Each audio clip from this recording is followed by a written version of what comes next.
He slept on the hospital floor so his son wouldn't be alone. The fluorescent lights hummed overhead.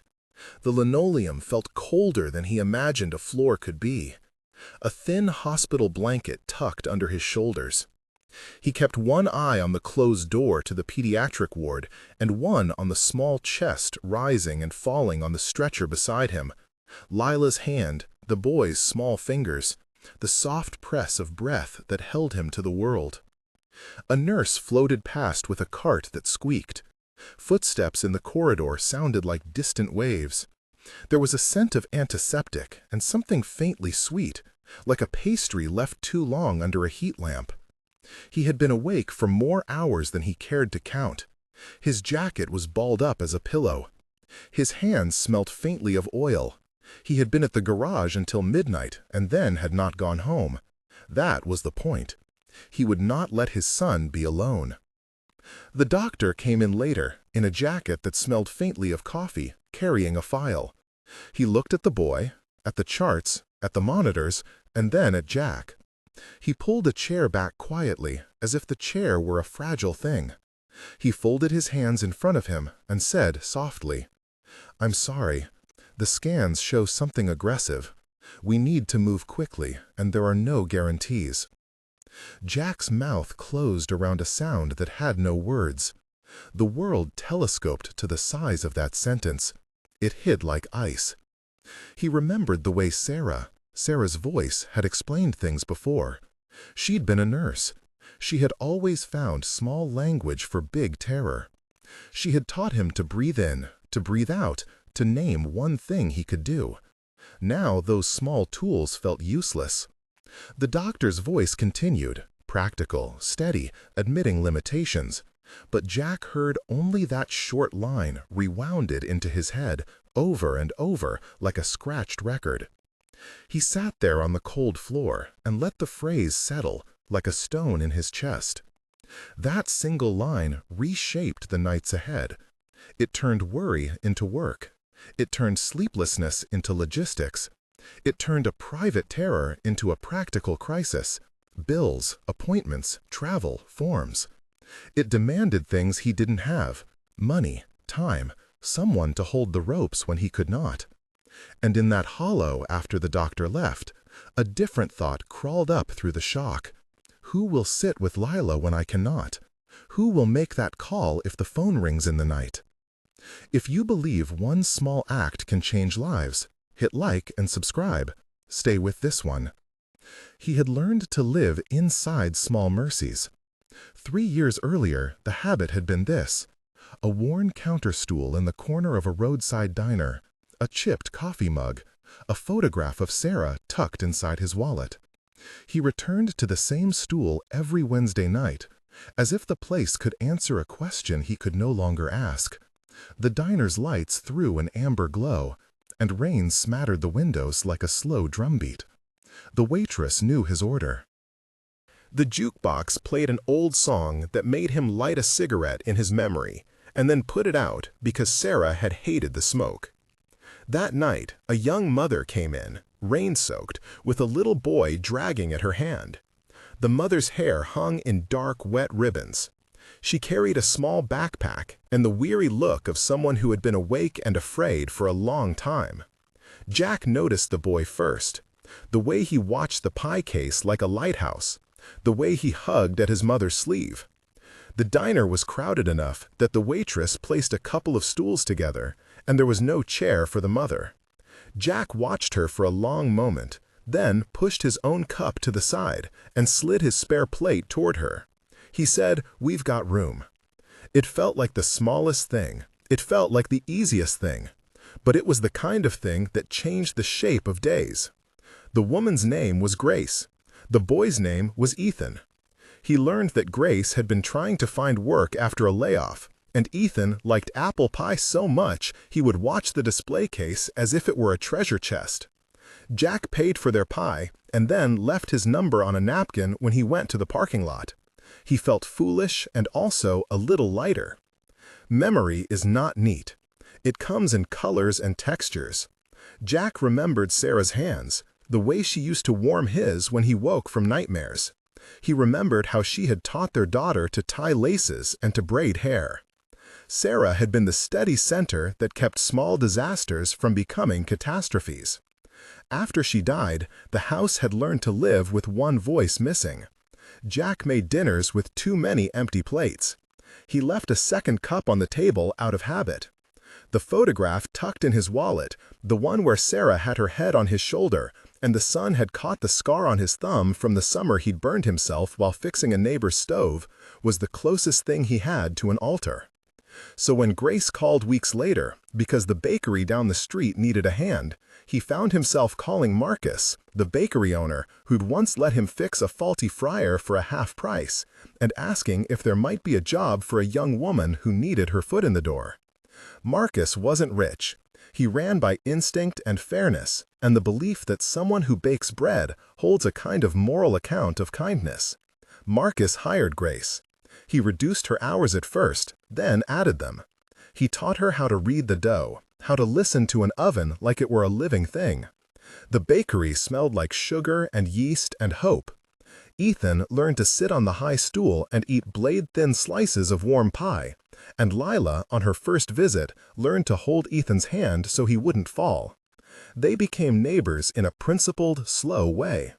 Jack lent a spare engine to Marcus once. Marcus let Lila visit the back of the bakery and stack boxes of flour like they were towers. Grace watched Leela sometimes after school, at no cost because Jack would fix things in the shop for her in exchange. Paying forward. There was pride in exchange. No one wanted charity with strings. Everyone wanted to be part of a ledger where kindness could be repaid with dignity. When the call came that night in the hospital, Jack's mind stitched together those small exchanges. He remembered Grace's laugh when Leela smeared jam on her sleeve, and the way Marcus wrapped a free loaf to hand to someone who needed it. He thought of Ethan's hands, always sticky with crumbs. He saw photographs of Sarah, and in those photographs he could find the thread that had once tied his life to a community. He realized, in a sudden, sharp way, that the same pattern that had built them up could be pulled taut again. At the hospital, he made more calls than he had fingers. His voice sounded thin on the phone. He called Marcus first, because Marcus answered things like emergencies and machine troubles and pleas for a ladder. Marcus listened, quiet in the background, the bakery's morning light in his voice. He said, "Bring him down Tuesday. We'll set something up." The baker's voice made it real. Then Jack reached out to Grace. The number he had given her had become a lifeline. When she heard the words, she stopped washing a mixing bowl and went still like she had been pierced by something heavy. "We'll be there," she said simply, and the finality in her tone held him like a rope. People showed up in ways that did not humiliate him.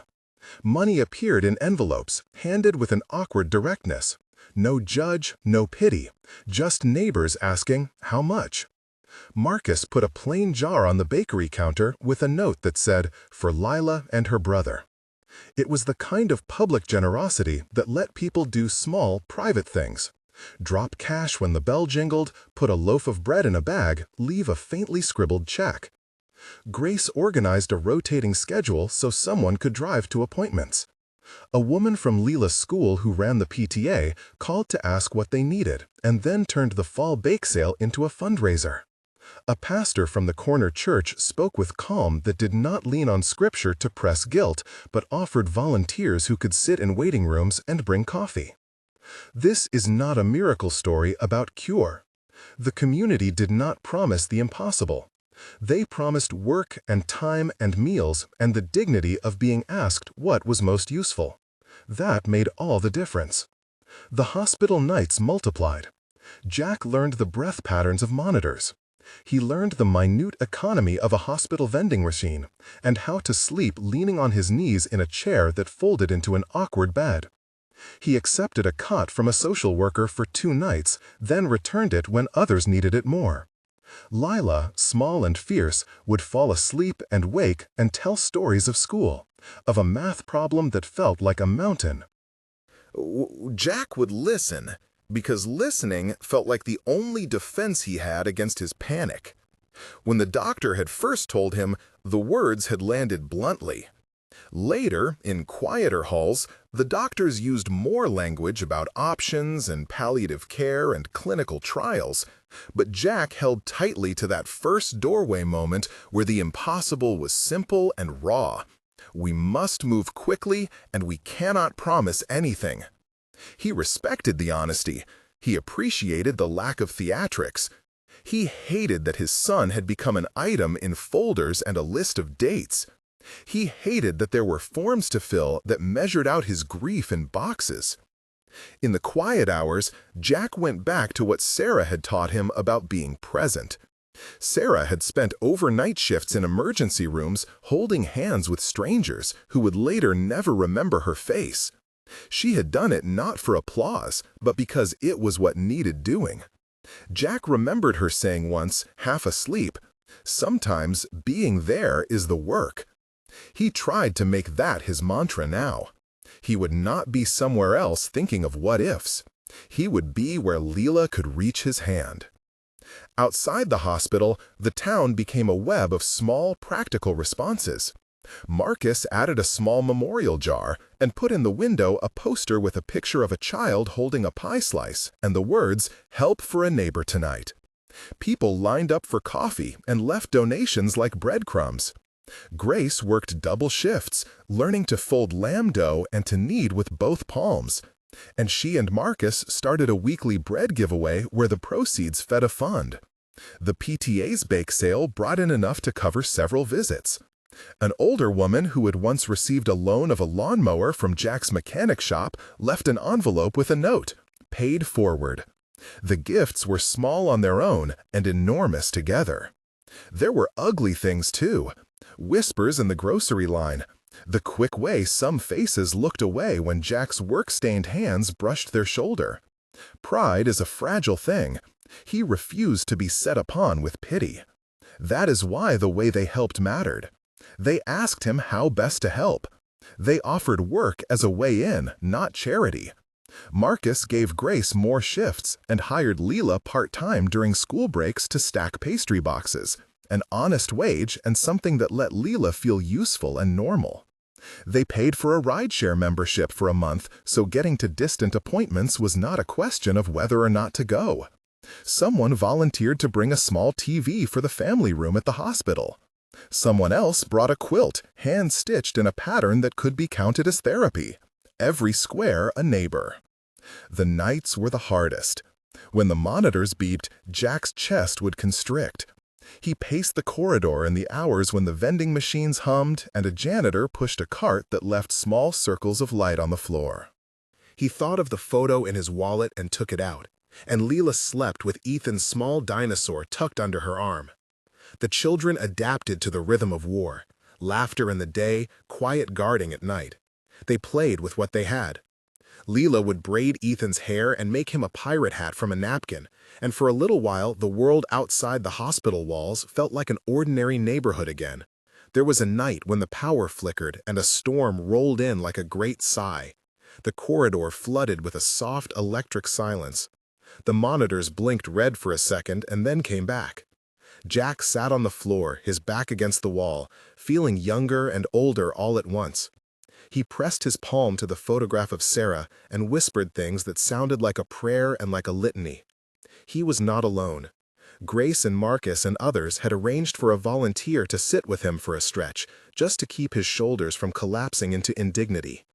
The volunteer, a woman who taught a ceramics class, brought in a thermos of strong tea and 2 warm cookies wrapped in wax paper. They talked about nothing important, the way the town had quit its Sunday gossip, the recipe for the perfect apple pie. It was ordinary company. It was everything. As the mobilization grew, there was an evening that felt like a turning point. Marcus cleared the tables in the bakery. He set up a long folding table under warm fluorescent lights. The bakery's oven still hummed. Someone had donated a stack of paper plates. The idea was simple. A community dinner to raise funds and to show up in plain sight for Jack and his son. There was no big speech, no sign-up sheet for guilt. People brought soups and large pots, and a few casseroles. Someone played an old guitar, and neighbors brought chairs from their porches. Leela drew a chalk heart on the pavement and taped it to the bakery door. For Leela. Children ran with packages of cookies. Ethan sat close to Leela and called her the boss when she told him how to hold a fork. Jack watched the room with a protective surprise at how private things had become public in the gentlest way. He had come to expect that help would somehow sting, but this did not. The fundraiser respected him. It saw him as a person who had once helped others, including the very people now bringing casseroles and shoveling snow from his stoop. The money gathered covered part of immediate needs: travel, a hotel nearby for a close-in relative, a temporary medical fund for consultations. But more than the money, it offered something less calculable: dignity. At the fundraiser, a woman he hardly knew handed him an envelope and smiled like they were trading recipes. A teenager bagged pies and joked with Leela. A former customer from his shop came and said, "You fixed my kid's bumper when no one else would. Let me return the favor." People lined up, not to stare, but to be useful. They recognized the kind of humility Jack gave in the world and reflected it back with mercy. Back at the hospital, word spread that someone would be with Leela in the waiting room at any hour. People came through the doors carrying jackets and warm socks. They brought a savory stew in a plastic container and slid it across the nurse's station. They brought small things like puzzles and picture books that smelled like crayons and newness. Marcus took shifts. Grace arranged a rota that read like a small miracle: someone with a car at dawn, someone else at close. The help was not made to shrink Jack's responsibility. It was made to enable him to carry it without breaking. Jack's nights shifted from a single suffocating vigil to a woven pattern of faces, hands, and small duties. He still slept on the floor sometimes, because some nights that was how he could best be there. But more often, his head found a pillow, and when his eyes opened, someone would be watching the monitors so he could take a short nap. The stove at home, which had been a quiet witness to a life in which dinner had been for one, began to produce 2 portions again. Grace taught Jack how to shape dough once, and his hands, greasy from the garage and calloused, found the strange soft give of bread like a new prayer. There were moments of real, sharp pain. At a consultation, the doctor used the word aggressive again and added timelines and options in an even tone. Jack felt that same stone settle. There were tests that took whole days away, appointments that left him sitting in the hospital corridor in a hard chair with his jaw clenched. Sometimes it felt like being pulled on 2 ropes at once, one for survival, one for dignity. He learned to ask for help in ways he hadn't allowed himself for years. He allowed people to make casserole dishes and to take up tasks he feared might appear humiliating. He found that his pride was not his only currency. Presence was. One late afternoon, a neighbor from down the street, an older man who had once been helped by Jack when his lawnmower had been stuck in their yard, showed up outside the hospital pushing a small handcart with a folding table on it. He set it by the entrance. "You need someone watching," the man said, and set the table with a jar and a few napkins. People started to talk and to drop in coins. They told stories about how Jack had once fixed a child's bike free of charge, or had stayed late to help a woman whose car had died in the snow. The stories used to be small, almost invisible acts, but they accumulated into reason enough to sit. What the doctor had said had destroyed something in Jack. He could not deny it. The phrase had broken the day into before and after. It had made him confront a future that required courage he hadn't asked for. But the destruction also cleared space for construction. Where the sentence had carved a hole, the community's small acts built a scaffold.